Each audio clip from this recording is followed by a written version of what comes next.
Folks, Dr. Dan here. How y'all doing? I didn't realize I looked a little bit disheveled here. Let me just get myself looking like I've actually put myself together today. Cool. Doesn't happen all the time. Tie still looks a little unstraight. Whatever. All good. Thanks, folks. Joining me nonetheless. Good to be with you here at the Ozark MMJ Card Studio, home studio here in Bentonville, beautiful Bentonville, Arkansas. Not a real beautiful day today. That's all right. Beautiful day. I woke up. I'm alive. So that's always awesome. Listen, everyone, thanks for tuning in. Don't forget to like and subscribe to the channel if you're curious about longevity medicine, cannabis info, wellness medicine, how to really keep that lovely structure of yours, your body, your spacesuit, keeping that running well and in tip top shape. Not just the outside and the inside, this brain and the body, the central nervous system, and everything else that resides outside it. And those things, they work together. They work together in harmony. And really, that's really what I wanted to touch on today with respect to getting ourselves really in our tip top mindset, right? Your most superior mindset that you can think of, where inside, mentally, emotionally, you're feeling real balanced and even keel. You have a good balance on your happiness level and being able to deal with negative stimuli and stimuli that might potentially cause you anxiety, and also be able to handle the highs and the good news with a sense of balanced equanimity, such that we don't get ourselves too pumped up when the good things happen that can keep us distracted from potentially cautionary things that might still lie ahead, um, in the event that we're blinded by good fortune.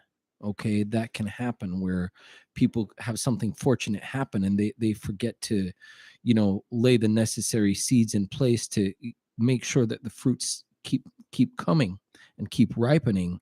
And then, when bad times do inevitably come around, they're not they're not prepared with an internal fortitude to be able to handle these adverse events. Okay, so you really need to have your most superior mindset available, so that you'll have just a good running balance and a reserve of that account, so that you can handle a variety of conditions, ranging from very positive to very negative. So let's dig into that. Firstly, I'd say, folks, in the modern world, in our modern living, we're hit with so many different distracting stimuli that demand our attention, um, that we don't have sometimes we don't get to afford ourselves with that opportunity to just really sit with our own thoughts and decide the kinds of things that we want to entertain inside our own head. These distractions, for example, your work, sometimes when you take your work or your vocation home during what would normally be your relaxing time, you're taking your energy away from the things that would otherwise just sort of unload stress. And we're continuing to use this time, this energy within this time, to devote to things that are external from our own intuitive happiness. For example, if I take my work home with me outside of the work hours, then I'm not going to have as much time maybe to straighten up my messy house. Maybe I won't have as much time to sit down and relax and drink a cup of tea. Maybe I won't have as much opportunity to play my guitar and practice on a chord change that maybe was difficult and I just need to noodle out and work out. When we don't have that opportunity and set that time aside to just sort of let our mind reboot and unload, then we're dissipating that continuum, that balance that would otherwise be able to balance out the stress half of our lives. Okay, and half is being generous, because I think we're stressing ourselves out far more than half of our waking hours. And I think we spend a lot more time engaging in things that we think are unloading our stress or giving ourselves a sense of balance, but those things are actually not. Those things are just, another form of distraction that doesn't really allow our minds to wander off and filter out those things that are really just time consumers and energy consumers, that are really, in essence, consuming the most valuable part of our being, which drives us to do the things that we just care about the most. You know what I mean? If you were to, for example, if you were to compare someone fooling around on social media, be it Facebook or Instagram, Twitter, TikTok, what have you, are those things entertaining? Sure. They're a whole lot of fun. Do I indulge in those things myself sometimes? Sure. Yes, absolutely. I think I'd be misrepresenting myself if I said I didn't. I certainly do. Do I put a realistic constraint on myself personally with those things? Yes, I absolutely do. Okay, because those things have a certain little purpose, to just keep myself abreast of what's going on, or maybe get some sort of good info from them. But for the most part, these things are just mild entertaining things. Maybe grab a meme or two, that sort of thing. Hear someone's funny thought, that sort of thing. Do those things actually lend to me having my superior mind, or maybe another human having their superior mind, and helping them focus on the thoughts that let them let go and embrace their dreams and embrace these thoughts that they've kept repressed in their mind? No, these are not avenues to helping someone let their mind and their emotion and their true inner superior self, their most optimal self, these are not vehicles to help you bloom into your most flourishing and thriving, fullest potential self. And getting to that point is difficult. And the reason why I say it's difficult is there's a multitude of distractions keeping us from sitting and just letting our thoughts come up on their own, right? What's happening is we're taking in stimuli, television included, okay? We're having stimuli come in from the outside to keep our brain busy, so we don't have to be hit with that actual responsibility of being able to confront ourselves. Sometimes we're afraid to do it. We're afraid that we might confront some dream that we've had, that we don't know whether or not we have anxiety, whether or not we're living it out or doing all that sort of stuff. And so we distract ourselves with things that throw commercials at us, things that throw out people's superior lives to us. They have more money, they've got more clothes, friends, take more vacations, sing better than us, all that stuff. We fill ourselves with the stimuli of other people living their supposed dreams and their supposed best lives, so that we don't have to confront ourselves not living our best lives and doing the most that we can to really squeeze the most out of life and live the way that our intuition is really, really beckoning for us to live. Okay.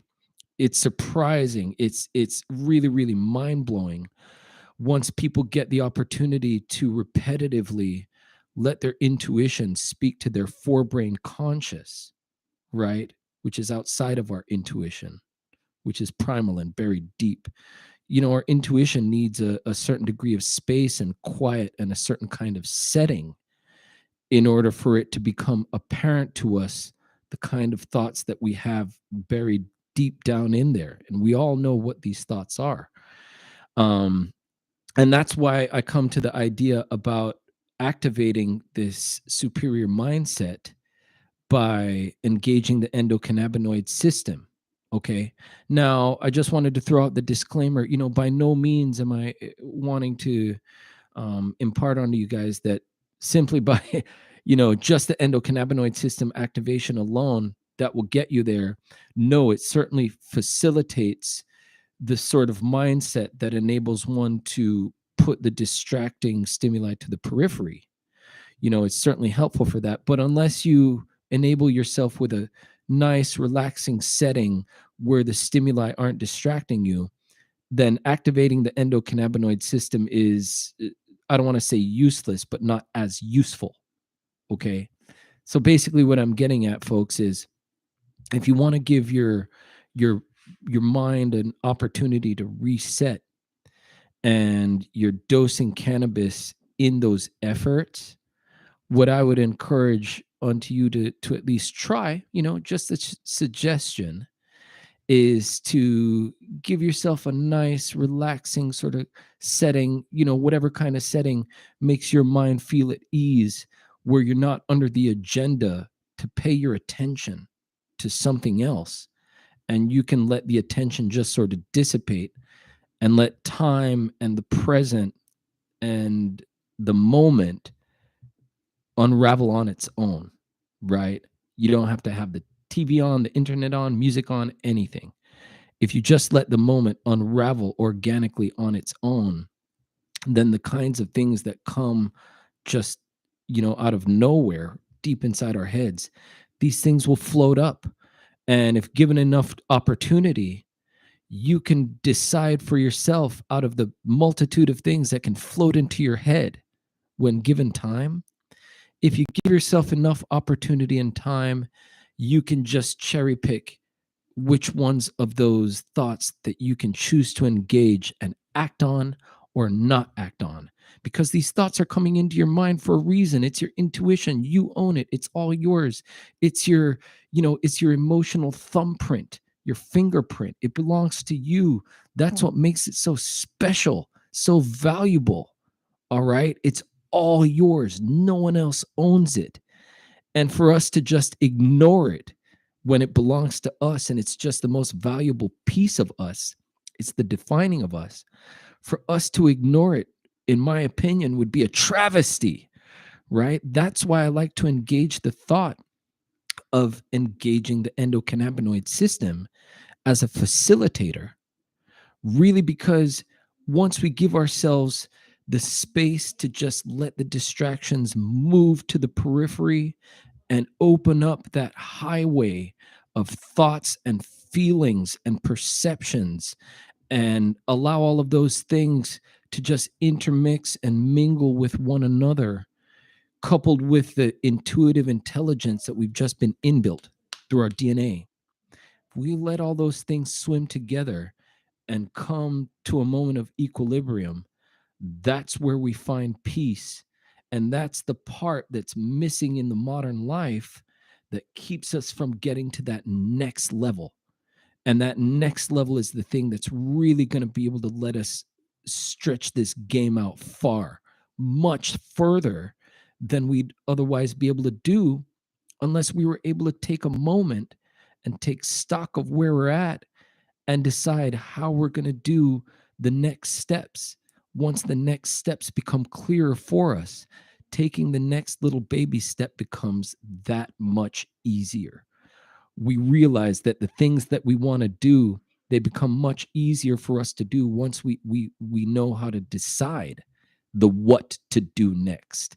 The anxiety comes from the I don't know what to do next. I feel helpless. Once we know the what it is that we want to do, once those things crystallize into clarity, then life becomes easier. But we can't get to that point of deciding unless we give ourselves the opportunity. When we're distracting ourselves with things that are outside of the us and the us stream and the self superior mindset, until we can get to that point where we can greet ourselves, we're always going to be living in the shadow of something else's agenda that's demanding our time, our energy, and our life, not to mention probably your money too. If you spend any time on the internet or in front of the TV or even in front of the radio, you're going to buy something, or you're going to spend your time and money on something that's not going to help you live longer or happier. You'll buy Grubhub. You'll do something that's net going to drain your energy, your attention, your money, or your life.